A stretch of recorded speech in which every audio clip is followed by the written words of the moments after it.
नमस्कार, सुप्रभात. प्रेमळ माणसं कधीकधी आपल्याला वेदनाही देतील, पण त्यांचा उद्देश फक्त आपली काळजी घेणं हाच असतो.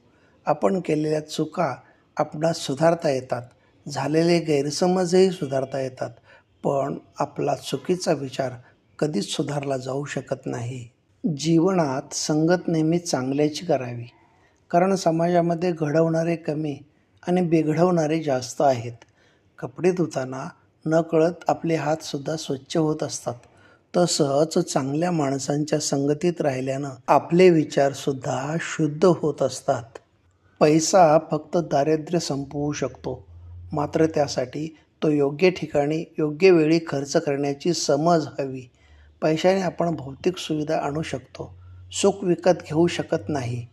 कारण सुख आणि समाधान या मानसिक वृत्ती आहेत.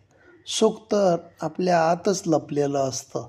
आयुष्याची गाडी थोडीशी शांत करून आयुष्याकडे समाधानाने बघितले तर स्वतः आनंदी राहू आणि इतरांनाही आनंदी करू.